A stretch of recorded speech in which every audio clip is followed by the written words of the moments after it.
We at CPJ know, because we work with these people, that our colleagues are being harassed online, they're being physically threatened at political rallies, and we have watched what's happening in elections and how journalists are treated at elections elsewhere, and are very concerned about what may be coming for journalists here in the United States, and in particular how well prepared or otherwise journalists, newsrooms, managers, and the rest of us might be for that occurrence. So I'm with a fantastic panel today to talk about that, to talk about the kinds of threats we're already seeing, to talk about the kinds of threats we expect and what newsrooms and journalists can do to prepare for them and think about them ahead of the US election. So my panel, from far right, Jodie Pace, executive editor of the Associated Press. You may have heard of it. It's a position she took up in 2021 after being AP's DC bureau chief for 4 years. She was also previously AP's White House correspondent covering Barack Obama and Donald Trump. So she knows a thing or two about covering the US elections and US politics. Brianne Pfannenstiel is the chief politics reporter of the Des Moines Register and a senior national campaign correspondent at USA Today. In 2020, she co-moderated the 7th Democratic debate with Wolf Blitzer and Abby Phillip. She previously worked for the Kansas City Star and the Lawrence Journal World, and I think she's now covered, this will be your 4th election, is that right, that you've covered? Feels like a lot. So again, knows a lot about elections and all the things we should be watching for. Mikhael Simmonds is Executive Director of the Center for Community Media at the Newmark Graduate School of Journalism here in New York at CUNY. He's a multimedia journalist, newsroom organizer, project director.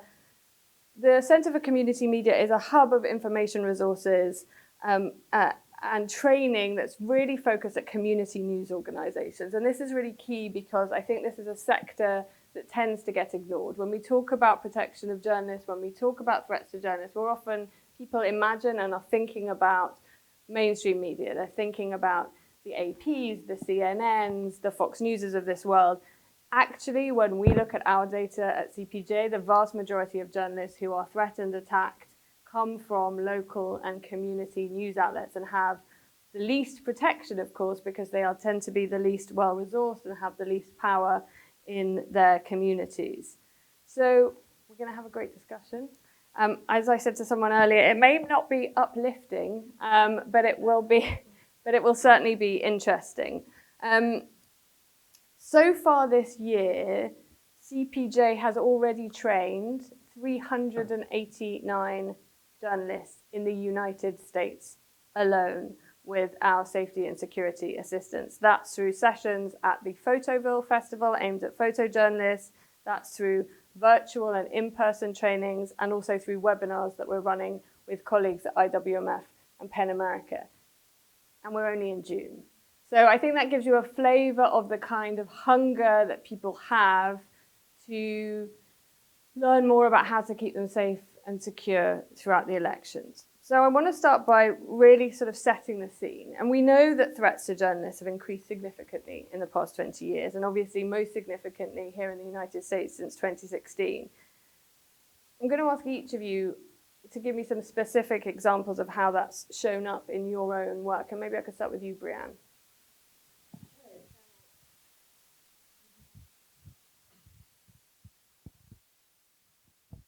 Can you hear me?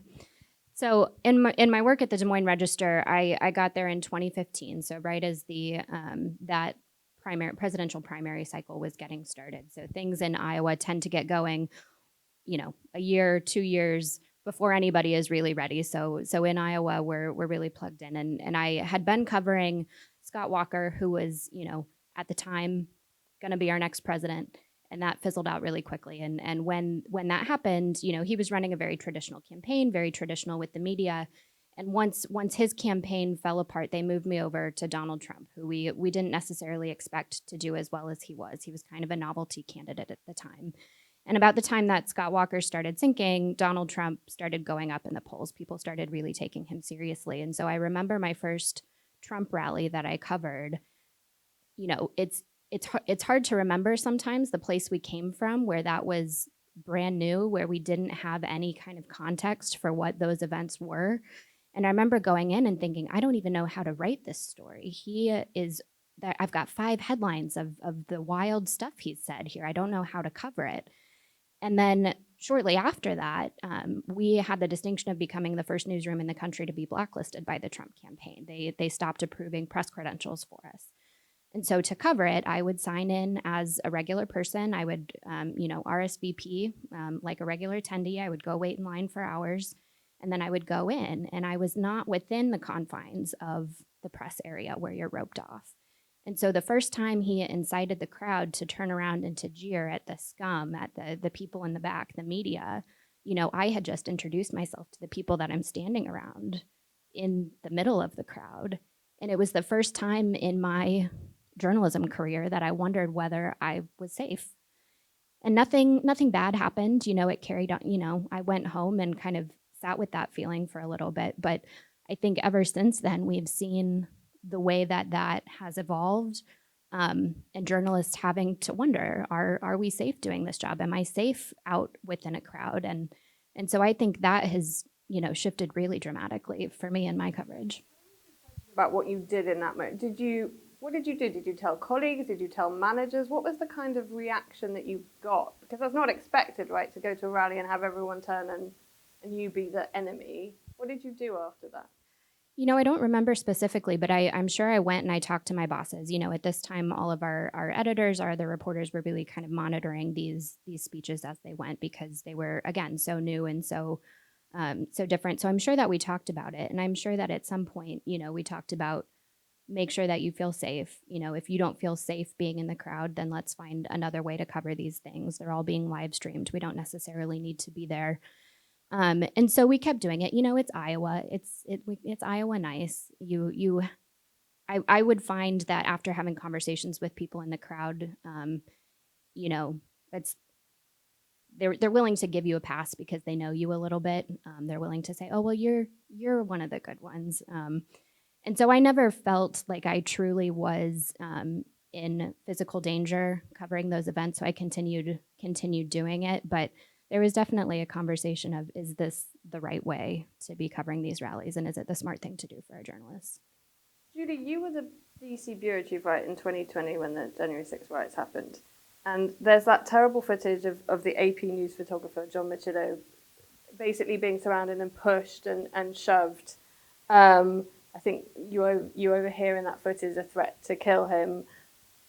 Talk us through a little bit about what your journalists have experienced, but also that's like now you're a manager and responsible for all of those people. Sure. That was definitely, I think, a turning point for us internally and for a lot of people, in the industry. My first campaign was the 2008 U.S. presidential campaign, and I think a lot about some of the conversations that we have now with our journalists who are covering presidential politics. None of those conversations happened in the 2008 campaign, but I also didn't expect them to happen either. I wasn't asking my editor or my bureau chief for safety and security training. I wasn't expecting that to be part of the toolkit that I had. It just wasn't something that felt necessary. And I think, certainly to Brianne's point, as we got into 2016 and into 2020, the sort of verbal attacks on the media were increasing, but it hadn't really in the US crossed into sort of that physical threat. I think January 6th really, again, was that turning point, because it did become physical, and it happened in a way that, again, you have to kind of put yourself back in that moment. It was not expected. We thought there would be protests. We thought that there would be a crowd. We saw the crowd marching, but we still didn't really have that expectation in the moment that it would turn physical in that way. And you also hear, when John is getting kind of shoved around, you also hear one of his other colleagues saying, he's a journalist, as if that's the safety card, right? That's the don't harm him, he's a journalist. And we talk a lot about, actually, is that the right thing to even say in those moments? It can really cut both ways. For us, it has changed the conversations that we're having with our teams, and it's really changed their expectations of what we are providing them. Their expectations of the training that they are getting, the equipment that they are getting, the guidance that they are getting, on, big assignments and big events like conventions, but even lower level assignments, basic reporting trips out into the field. It has really changed that. And so we've had to change with it and make sure that we are providing them what they need. In a little bit, I wondered if I could just ask about, so you talk about wasn't expected, but of course, if we look at other playbooks in other countries, we know that what tends to happen is that the tone will be set from the top by political leaders that will seep through into online discourse, that will turn into online harassment. You said something very interesting in another panel, which was you talked about the way in which threats, online threats in particular, are gendered, and I think you talked about how even when you have a dual byline, and it's a man and a woman, the woman will get the kinds of things. Can you just talk a little bit, because I think if you've never received any kind of online harassment, it's perhaps not clear what that feels and looks like. It is, as someone who's been a target and works with a lot of staff who are targets, it is just as intense as the physical threats sometimes. And we do find consistently, and you're going to find this is really funny, I'm going to look this whole time at Carrie Patterson, who is on our safety and security team, who we hired away from CPJ and is just fabulous and is right in the thick of this at AP right now. I mean, we find so often, it's so predictable at this point, when you do have a story and you have two bylines on it, one's a man and one's a woman, the criticism, the attacks, the abuse go to the woman. It's just consistent.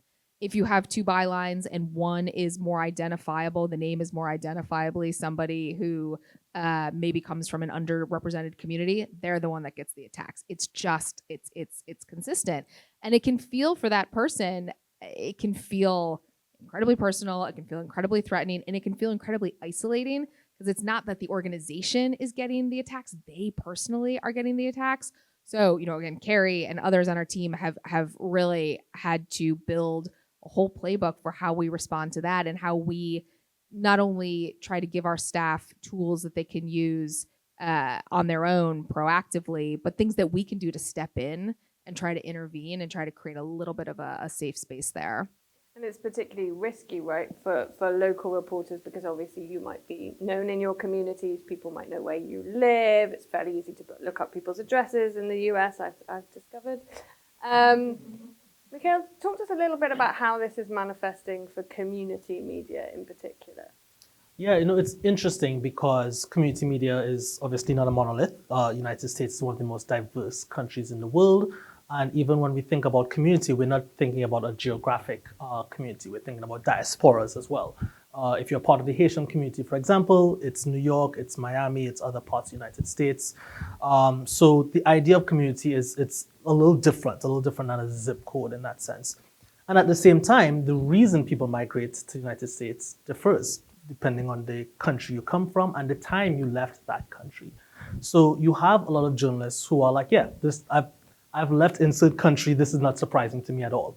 And their reaction may be everything from nonchalance to triggered, to be quite frank. You have others, this is the first time they're experiencing this, maybe because they're also first generation.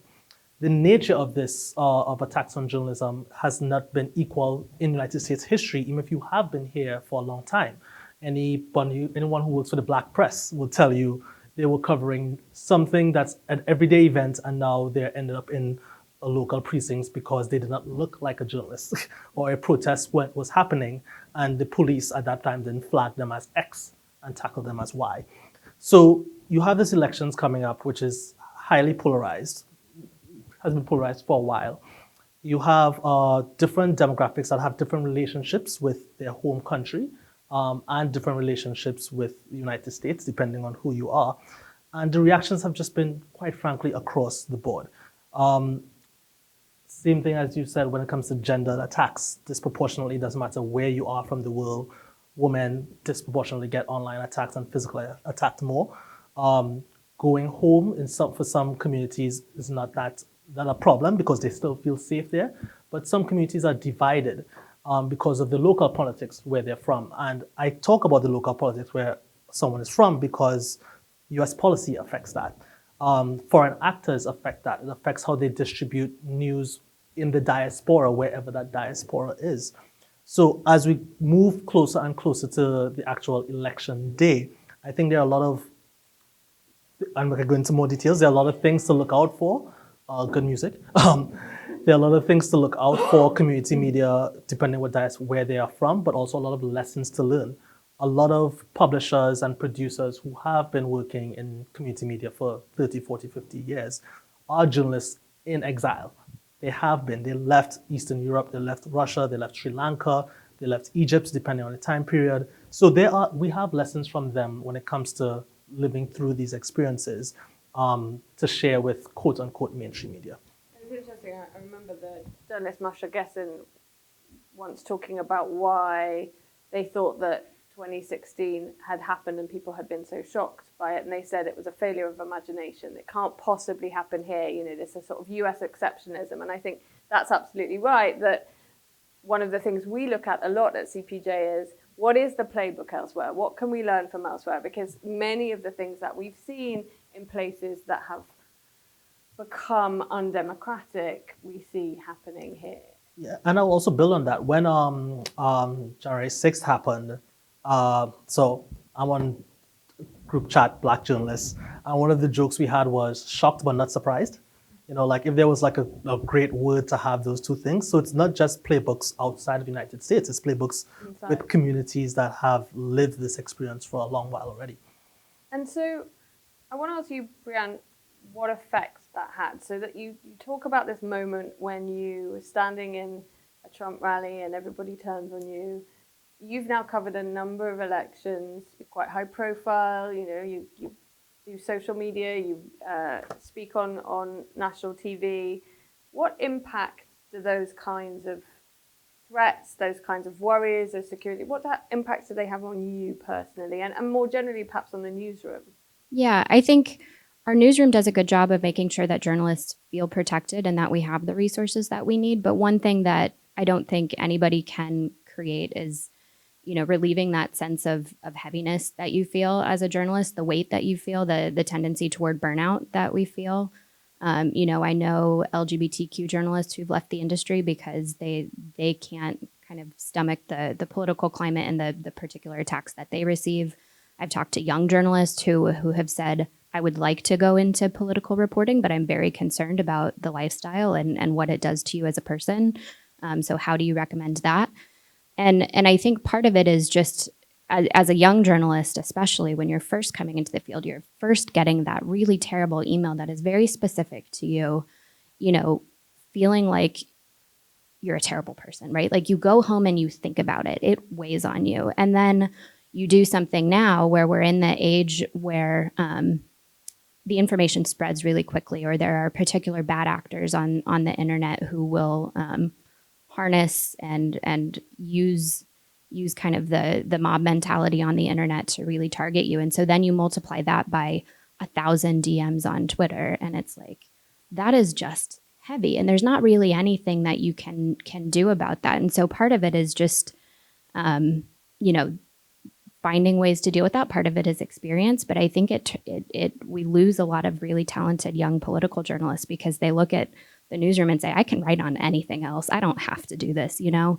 And so I think we lose good people, especially when newsrooms, when managers don't take these things seriously, when they say it's just an email, brush it off because they've been in the business for 30 years and this 3-year journalist is feeling this for the first time. So let's talk about that because I remember that. I remember that feeling of saying, you know, something to my manager about something making me uncomfortable or difficult and basically being told, suck it the fuck up, you know, literally. And I wonder how much of that mentality still pervades newsrooms, Julie, and what both kind of the impact that all of this cumulative worry and stress is having on your journalists, but also what you then can do to help and support them. Yeah, it's a great question. I mean, I felt so much of what you were just saying there, Brianne. I mean, I've thought about this a lot from the perspective of somebody who is leading newsrooms now. You know, I mean, I'll tell you a story. You know, a few months ago, I woke up, you know, one of those sort of random like Thursday mornings, and I woke up and I had like 1,000 emails in my inbox. You know that when you get to be the target of one of those campaigns, and it's 1,000 of the same emails, right? And my initial reaction was just like, rolled my eyes, and I was like, gonna go start deleting everything. And then I thought, you know, and they were quite personal, right? And then I thought, you know, if I just brush this off and I just say like, you know, it's annoying, but I'm just going to delete them, then I'm sort of signaling to other people, like, when you get the same thing, just don't worry about it, just brush it off. And so I told a few people, you know, and I said, hey, it really bothered me actually when that happened. And they were like, oh, you get that too? And it was like drawing that sort of personal connection, like, oh, she actually knows what it's like to have that happen. So we try to talk with our managers about, you know, helping your staff understand that, you know, what they're going through, either you've experienced it personally or you want them to feel comfortable talking to you about it, and you are going to be kind and empathetic and help connect them in with resources. And you're not going to tell them. I mean, you really, you know, you have to be really careful to not say, just brush it off, because you don't know how that has impacted them. You don't know what their history is. You don't always know what the actual message says, and it could be very personal, right? And I think there's a real risk of telling people to suck it up, right? I think we will run people out of the industry. And if you tie this all together, if the majority of these messages are going to women and journalists of color, then those are the journalists who are coming out of our newsrooms, and think about the way that impacts our coverage. You know, that's not good for the quality of our coverage either. And I think there's two things there, right, isn't there? There's one is that it's harmful. The receiving of those things is harmful in and of itself, and also that we know that very frequently that those online threats can turn into physical threats. Physical, absolutely. Yeah. And I think, you know, just to go back to one of the things I was saying too, I think one of the other things we have to recognize is that some of this is an effort to push people out of this business, right? Ultimately, this is an effort to try to weaken the media, right? An independent, free and fair press. And so everybody who kind of steps out of the business, or who even leaves political reporting, or some of this reporting that can be in any kind of space that is, you know, particularly partisan, everybody who steps out is sort of one more victory, right? For people who are trying to weaken us. And that's not to criticize people who step away for very good reasons. It just increases the importance of us providing the support for those who want to stay in. That makes sense, I think, in larger organizations. You're a very large organization, you have an entity. Community media doesn't have those structures. So how do those people in community media, maybe they're one or two people, they're doing other jobs, how do they get support when they're faced with these kinds of threats? And as you say, this isn't new, this didn't come out of nowhere in 2015. So what are some of the techniques that people have developed, or the resources that they draw on to sort of deal with the kinds of threats that journalists are facing? What we have seen is a lot of community media reporters lean on community, actually, ironically enough. As in lean on their home life, lean on family life, lean on other journalists who have similar experience. We actually have a group that's part of our Asian Media Initiative that's focused on a PI journalist, women journalists specifically, just gathering together and talking about their experience. And it's been around for about 2 years. So I would say that's the most powerful reaction and the most powerful infrastructure that's there. But it is imperfect for all of the pressures you all said. People still have to go home, make the bills, do the work they want to do, and just sleep comfortably at night. I would say that in the United States, in some spaces, you have more protections, like your body, your physical body has more protections. But a lot of people do worry about their family back home in that case too. So if you do get a threat, sometimes you think it's a lot more real than it may be, depending on the situation. But as it pertains to just that idea of resilience, and I don't want to say resilience as a soft word, I want to say resilience as a mechanism and an infrastructure you're in. A lot of leaning on your own community and learning lessons from your community and being in community. That is what they've been. Are you seeing communities supporting other communities? So you talked about lessons that you can learn, and people that you talk to is like, oh, well, I came from X country, this is nothing new. You know, we do dictatorships all the time. Yeah. Like, how much inter-community support and advice is there, and could there be more potentially, so that we could learn other techniques and support one another better? Yeah, we don't see enough, and at CCM we actually try to facilitate a lot more. So last week we had a session called Reporting in the Age of Conflict. And the idea was, how do you report on deeply divisive conflicts while not taking away people's humanities? So it's not about saying, I agree with someone else, but it's saying, this is a human being who feels a certain way and has been influenced a certain way, and I want to report on that. And if you're doing that from a community media point of view, let's think about Indian elections. Let's think about shadism, casteism. Let's think about stances on immigrations for multiple generations. Let's think about ideas of government overreach and oversight. So anyway, we had this session and we just asked people, what's a conflict you have reported on in your community? The first person talked Gaza, Israel. The next person reporting on FARC in Colombia. The next person reporting on traffic uptown. Right? But we just went, the next person, Philippines. Right? And we're just going on and realize all of these conflicts are deeply human, however you feel about it.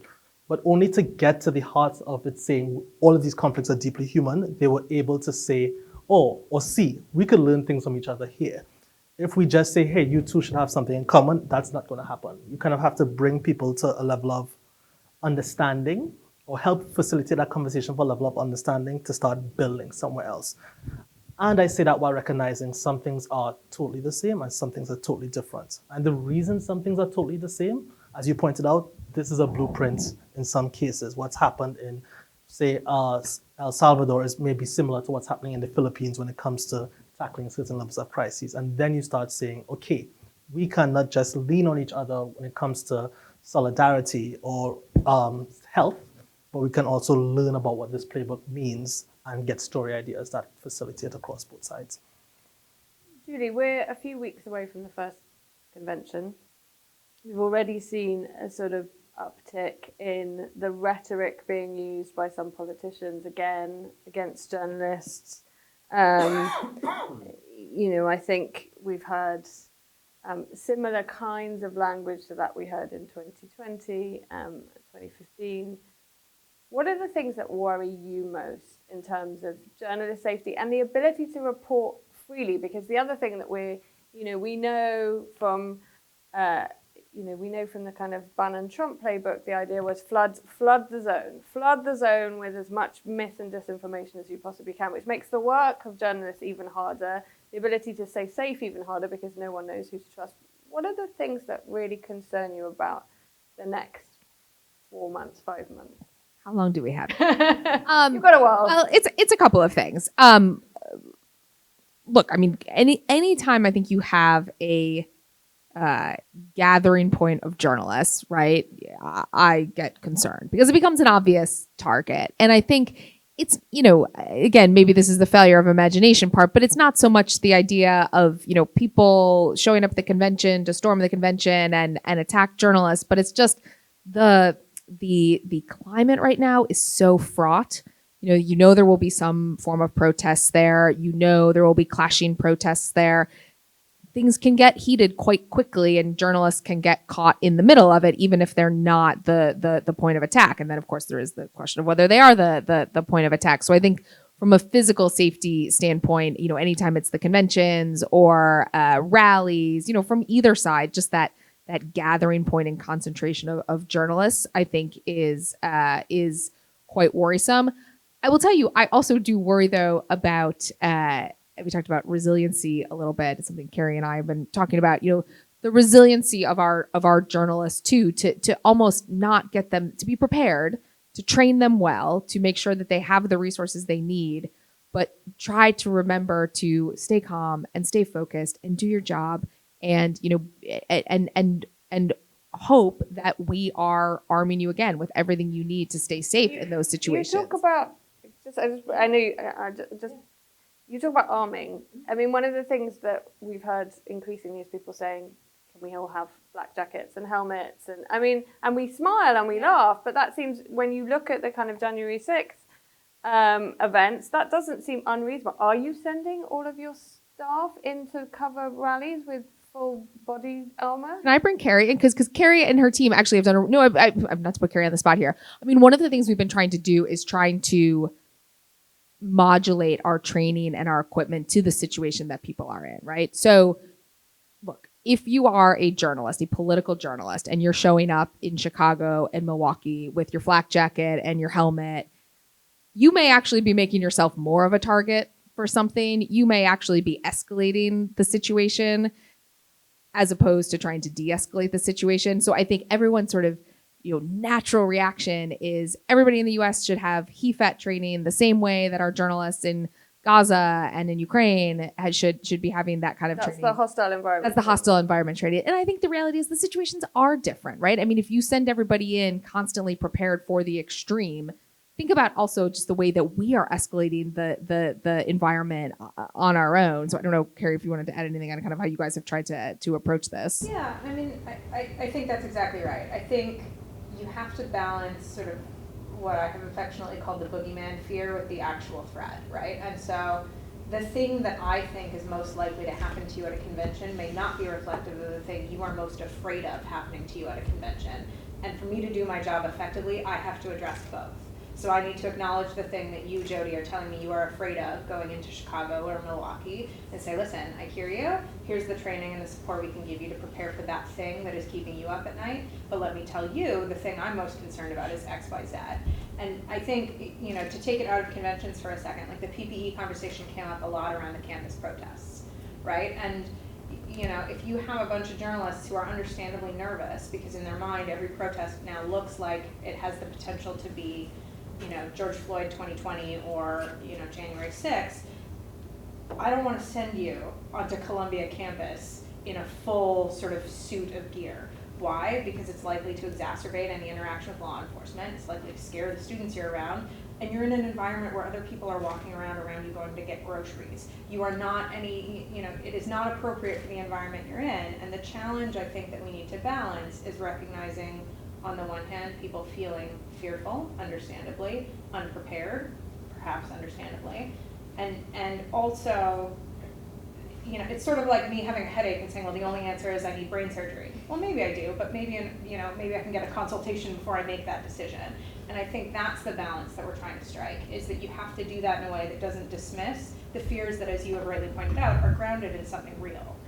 And you said something really interesting, and I want to, Mikhael, I want to ask you about this, and we'll come back to other things that you're worried about, because I imagine I imagine there's a longer list, but just because you talked about law enforcement, and in fact, one of the things that may be much more likely than perhaps you being physically attacked by the people attending a rally or a protest is that you might get arrested, right? And I wondered if you can talk a little bit about that relationship between reporters and law enforcement and how people, particularly in community media, view that kind of threat, if you like, because the threat of arrest is real. We've seen journalists arrested in almost every of the extremely volatile campus protests. We've certainly seen journalists arrested at political rallies.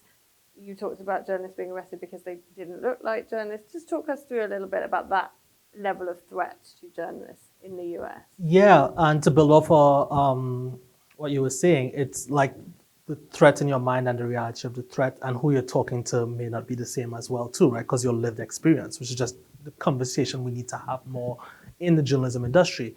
As I said, it's a spectrum in community media. So you have people who are here on visas, so they don't want to interact with law enforcement in any form or fashion, right? For obvious reasons. You have people who have had bad experiences in their home country where they're coming from.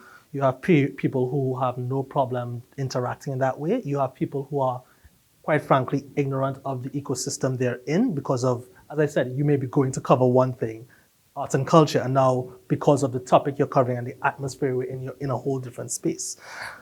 You also have people who, if you may be African American, you're already high on the list of you are probably doing something wrong. That is law enforcement, your relationship with law enforcement, statistically speaking.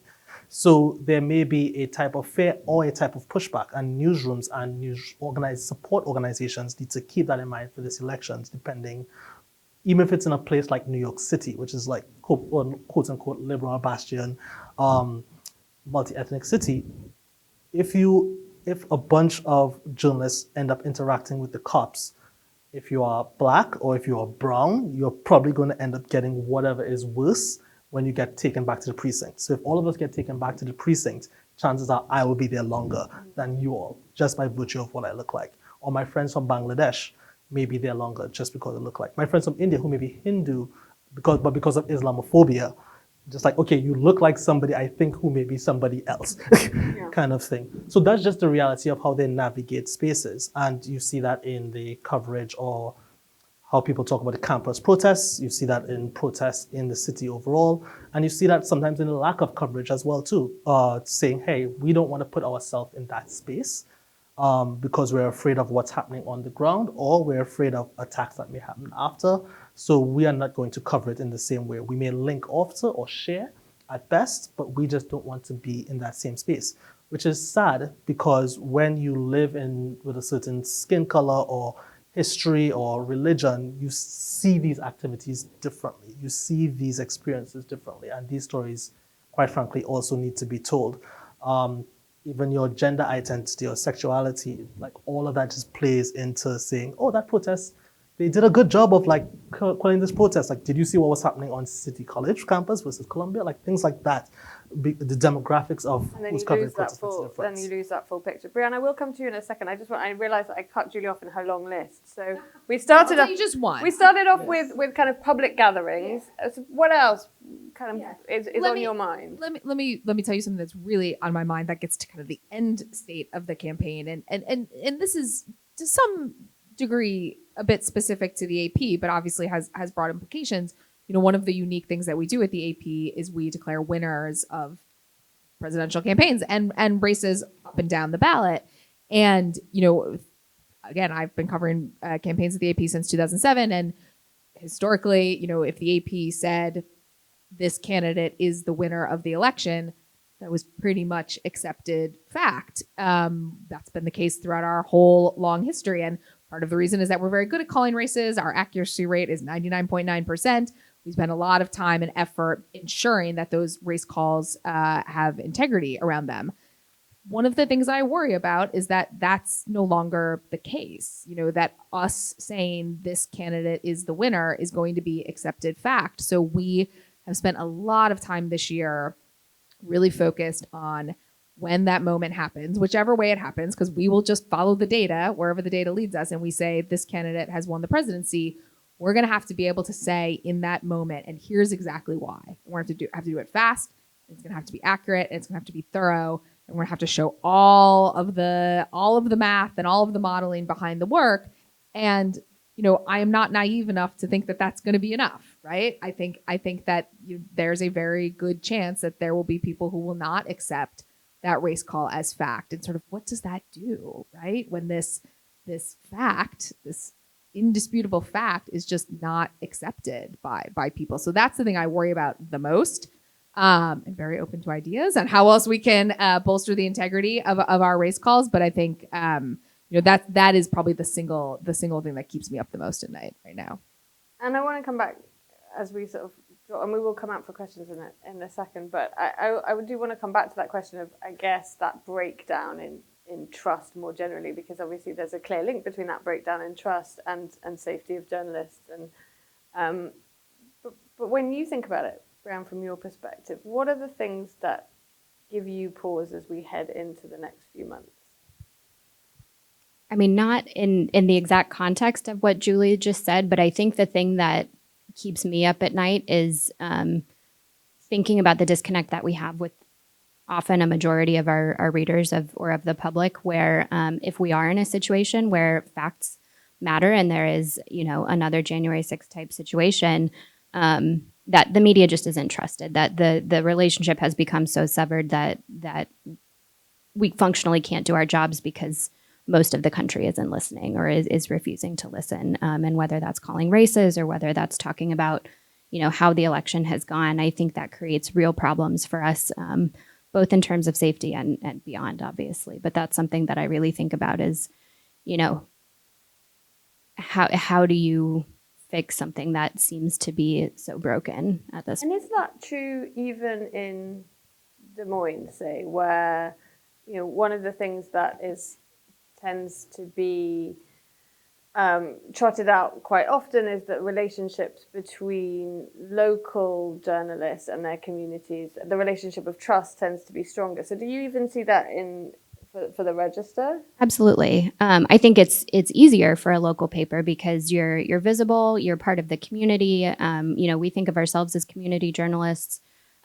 People know us, they know our bylines, they see us interacting with them out in the world. And so they know that we're real people And, when you've been there, you can build up some credibility, but of course there's a huge mistrust because you can't meet everybody, there. And anytime you have a story that is read by a national audience, that's a whole new group of people who doesn't know you. And so we absolutely come up against the trust issue. We come up with, in our own communities. Mikhael, is there anything else as you think about the next few months that we haven't talked about that worries you when you think about the work of community media, local journalists? Yeah, I'm worried about. So a lot of the community media outlets we work with are the last line of defense when it comes to news deserts. So I'm worried about when or if they disappear, what happens when it comes to mis and disinformation in those communities. Say a little bit. I think I know what a news desert is, but say a little more. And I expect everyone in this audience does as well. But for those people who may be living in a news desert, what's a news desert? So a news desert is where it's a community that doesn't get news that's relevant to itself. I mean, that's the simplest way. So that means you can watch CNN, but you have no idea what's happening on the next to you. If you think about certain politicians who've run for local elections and they've never been vetted, it's because they probably are in a news desert. No outlet had the chance or the ability or the resources or the capability to say, hey, did they actually go to school there? Did they actually win this award? Did they actually do this type of work? So that's what I mean by a news desert. And the reason I'm fearful for that is no matter who wins in the next election, we know that politics is so divisive, mis and disinformation is so targeted to these communities that the distrust you see on a national level would get even more localized. And yes, we see it in cities and we see it in states now, but think about immigrant groups that have already so many touch points to start dividing themselves on already. So that's my biggest fear. Not necessarily the lead up, but what happens in the outcome after. And do you think the media has learned any lessons or done anything differently post, say, 2015? There's a lot of hand-wringing, right, in 2016 where people said, well, apart from the fact that we had this narrative in which the media was the opposition, the reason people were so blindsided was because we didn't really understand. Actually, have things changed? I mean, obviously, we've been talking about how the attitude to safety has changed, but the attitude to kind of coverage and thinking about audiences and the relationship between communities and media, has that changed? Just quickly, I would say yes, asterisks. Okay. I could think about tons of examples where you have community media outlets. They have updated or thought differently about how they engage their community. Some places already had that trust and it never went away. So that's true, while saying that the thing they're fighting against is also still fighting against them. So I just want to recognize outlets that have been in that community. And again, I want to highlight like African-American outlets that have deep trust, or community outlets that may have there's one outlet in Ohio that had a stage in their backyard. And they used to just have concerts on Fridays, they bring people together, and they had political debates. I want to go there. That sounds great. Exactly, Let's go right? there. So that's what I mean by things are happening. Is it scalable? Maybe not, but replicable? Surely. But that's still existing in a world where there's still counter winds that are still flying there. Apologies. Well, I think it's always hard to sort of paint the media as a monolith. I think that, so I can talk about this from the perspective, of the AP. And I think that some of the things that we have tried to, lessons that we've tried to learn, from a coverage standpoint, one of the big ones I think about a lot is, our reporters need to believe what they are seeing and what they are hearing, out in the country. And if you're going to spend the time, talking to voters, spend the time being in communities, at the AP, we have journalists in all 50 states. If we're going to make that commitment and we see something happening, we need to trust it. I covered 2016 as a reporter, and I think about that campaign a lot because, I will be the first to admit that I did not think that Donald Trump was going to win. But now when I think about those last couple weeks when I was on the campaign trail, you were out there, it was so obvious, right? I mean, what people were telling you, what you were seeing in the crowds, what you were seeing in the Clinton campaign, what you were seeing in her crowds, and what her voters were telling you, it was so blindingly obvious, actually, in retrospect. We kind of let ourselves get swayed by other factors and sort of other things that we had been told were more important than what we were seeing. And so I think we talk a lot right now about being part of communities, being in communities, really listening to what people are telling you and internalizing that and saying, like, am I putting my own judgment on what I think is going to happen here, my own hope about what's going to happen here, or am I believing what people are saying and reflecting that in my coverage? And I would like to think that we have gotten better about it, because it is something we talk about quite a bit. Brianne? Yeah, I'd love to jump in because this is my soapbox. There's a lesson that I think we are always learning as journalists, and that's to cover politics, you have to leave New York, you have to leave Washington, D.C., and you can't just float in for a day, for a weekend, and think that you have your finger on the pulse of the country. That's not how it works. So my soapbox is that journalists should be based around the country. They shouldn't be based in New York. They shouldn't be based in D.C. if you want them to cover politics. Politics happens there, but it is happening everywhere, and you will miss it. You missed it in 2016. We will miss it again. And that's the lesson that, I think clicks for a little bit and people try and overcorrect and then they forget about it again. You have to be where the story is. And, the challenge is, of course, that they're trying to do that in a climate in which newsrooms are collapsing, essentially. The funding model is collapsed, newsrooms are shrinking, and so people are trying to do that in these news deserts coverage, where then we see politicians and other players come in and produce something that is journalism-like. I think it's pink slime is the terrible term. And that's what people are consuming, but there isn't necessarily the resource to support them. And certainly what we see is that there's definitely not the resource to provide the kinds of safety and security training, the digital safety training, the legal support training. I mean, one of the things that we have done most recently is produce a Know Your Rights guide, because we became painfully aware that journalists were, from much smaller organizations, were having to go to these and not know what their rights were when police said, I want your equipment or whatever. And so starting to recognize that you need to produce those resources so that they're accessible for those under-resourced newsrooms, I think is really key if you're going to want to invest in moving everything out of the big city centers. You've been very patient. I want to turn it over to you for some questions. I think I'm going to have to steal a microphone, aren't I, from one of these people.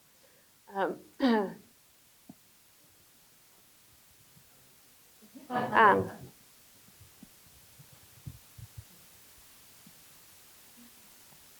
Should be on, Anne. Okay, thanks. So I'm just thinking about those Trump rallies where the press is all corralled in one area and the candidate or, other speakers start talking about the media and saying terrible things and, pointing fingers and, coming pretty close to inciting some violence. Is there, other than telling people remain calm, remain focused, is there any strategy, any advice that we've learned over these years of how to deal with that? Because that's going to happen again, isn't it? It does happen again. And I don't know that there's a great advice to be given. I know some newsrooms will do the buddy system, make sure that you're there with a photographer. If you're a reporter, make sure you're walking to your car together. I don't know that we've seen that in, many cases turn into physical violence. So I don't know that newsrooms have maybe done a great job of dealing with that specifically, but I think journalists, I'll speak for myself, having done it more, it is less scary because you know that it stops there. And it is interesting because you go talk to people afterwards, sometimes the same people who you see yelling at you, and they're more than happy to give you an interview. People are a lot less, they're a lot less scary when they have to do it one-on-one, face-to-face with you. I mean, I'll tell you, look, I don't want to downplay the threat of it. It is very scary to be in that pen, right? And you've got thousands of people sort of turned on you there, right? I would note oftentimes, there is law enforcement, Secret Service now, is there as well. But I will tell you one sort of funny story that happened once is I was in the pen and there was a very well-known television journalist who was there, and people were coming up and they were just yelling at him and trying to get in his face. And then this one gentleman comes and yelling some really terrible things and then stops and goes, a selfie. And so, look, I think some of it is, again, I don't want to downplay it, right? But I think some of it is, some of those events have become, they've become sort of a cultural phenomenon, and there's a performative aspect to it as well. But, the thing that I think we worry about is that for, everybody who's there for that side of it, that one person who's not, right? Who's going to kind of take that thread and follow it like to the end. That's what you worry about. And then you get the madness of the mob, right? So even if it starts off performative, can turn very quickly into something else, I think, as well. Any other questions? This gentleman at the back. Okay. Hi. I have a question for Julie. Full confession, former Associated Press editor and reporter, a long time ago. This is going to be a tough question. Exactly. That's the softball lead-in. This is about the editorial decision-making about the content of some of the things that are said by very influential politicians. I won't name names, but I'm going from the very top to down the ballot, where they are explicitly, and there have been a few recent examples, inciting their followers to violence, either against journalists or against the winners of their opponents. If their opponents win, the opposing party, or the judges who are ruling in some cases involving politics now. What's the AP's kind of strategy for whether to report those kind of calls to violence? Yeah, it's a really great question, and I don't think there's one simple answer on it. It's certainly something we talk about a lot. I think, there was probably a time when our approach would have been to say, we are not going to give that oxygen, right? We're going to just sort of like let that be over here, and us giving it oxygen is amplifying it and making it more likely that people are going to gravitate toward that and maybe follow that guidance. I think we have to kind of deal in reality right now. If the AP says we're not going to report that, it doesn't take the information out of the ecosystem, right? What it does do, though, is it takes the information out of the ecosystem from a news organization that's going to surround that information with facts, that's going to surround that information with context, that's going to try to explain that is rhetoric that is more likely to be seen in a dictatorship, an authoritarian government, as opposed to a democracy. So us not reporting it, again, doesn't take it out, but it does take all of that really vital information that would surround it out of the ecosystem. So our approach increasingly is to report it, right? But to report it in that way, in the moment, not to let it go out there without all of those other things that I mentioned. And that can be very tricky because you constantly feel like you are in this battle to keep up with the information as it starts to spread. And it spreads incredibly fast, and we're never going to win that battle, but I do feel strongly that we need to be kind of in that space talking about, again, why something is testing the bounds of democracy, why something, again, is more likely to be heard in an authoritarian government than in a democracy.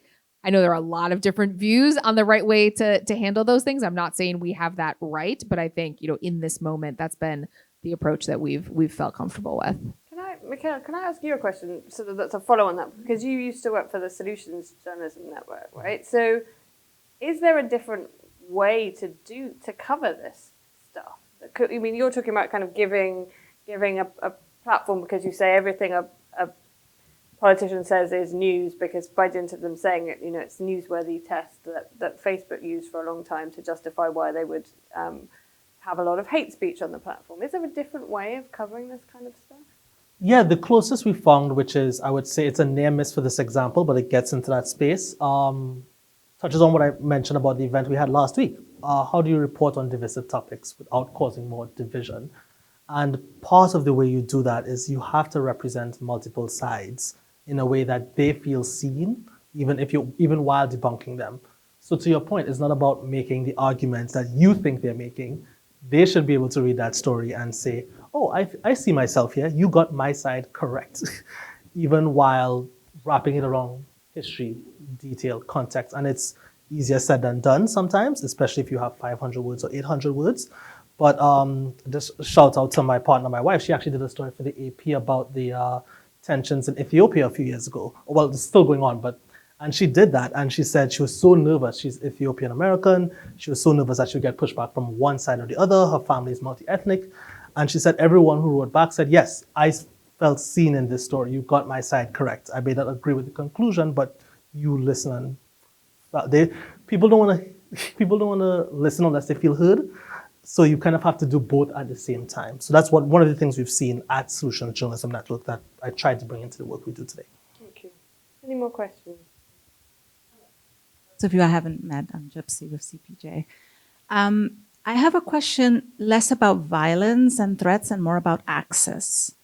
I don't think I've seen any data about this, but it seems to me just from observing the space and our vantage point that there is denial of access to community meetings, local politicians that are shutting down public access to discussions about what happens in their communities, about budgets, etc. Similarly, when journalists went to cover the tragedy in Uvalde, they were also denied access and accused of trespassing. And obviously there's a physical element to that where law enforcement may get involved, but there's also a legal element. And I'm just wondering if you could comment on that. I'll talk kind of, this is a specific example. So in Iowa, the media at the state capitol has, for as long as this building has been around, has had access on the floor of the chambers of both the House and the Senate. And post-COVID, during COVID, everybody was moved out. And after COVID, the Republican leaders of the Iowa Senate said, journalists can't come back. We're going to kick you out of this long-held traditional space that you've had, where you've had access to lawmakers and to the state government process.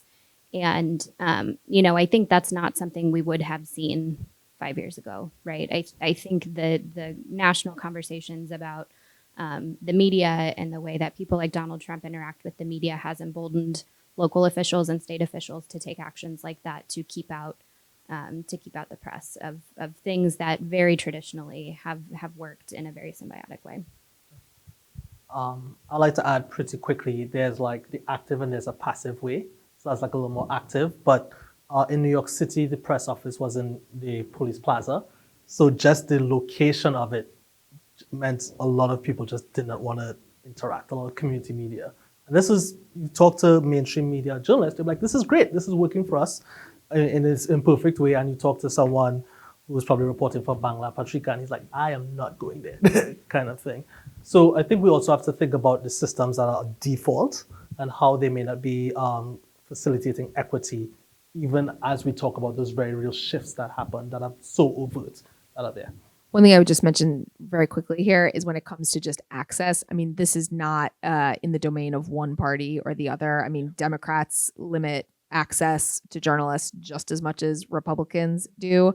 And I think, Brianne is right. COVID kind of created the permission structure for politicians to do this. And I remember we would have so many conversations during COVID, when we didn't necessarily want our journalists to be in certain spaces, but we're like, once we give up that access, we're never getting it back. And sure enough, in so many cases, we didn't get it back. And again, that is something I see with Democrats and Republicans all the time. Yeah, we have to fight for each other to continue access. Like, again, I'm talking about more equitable access. So it's like, hey, if you have 10,000 journalists and this community media has one journalist, how do you help that one journalist be in the room as well too? So yeah, I totally agree. And once it's taken away, it's very hard to get it back, right? So this is the beginning of a series of conversations. We will let you know about some that we'll have coming up in the fall. Very keen to hear from you about your ideas, the other things that you want to hear about. I want to give a shout out to our emergencies team. Lucy Westcott, who is our director of our emergencies team, is here. She's responsible for all of the work that's going into training journalists, to responding to requests, and we are getting a lot of requests for one-on-one support, advice to newsrooms, including larger newsrooms that don't necessarily have the resources anymore to be able to signpost people to legal support and other things. And we're working with a lot of other organizations in the US to do that. So we are preparing, we are imagining the worst and hoping for the best. And I'm very grateful to our three panelists this evening for enlightening us and giving us a little bit of hope as we head into this very febrile next few months. Thank you.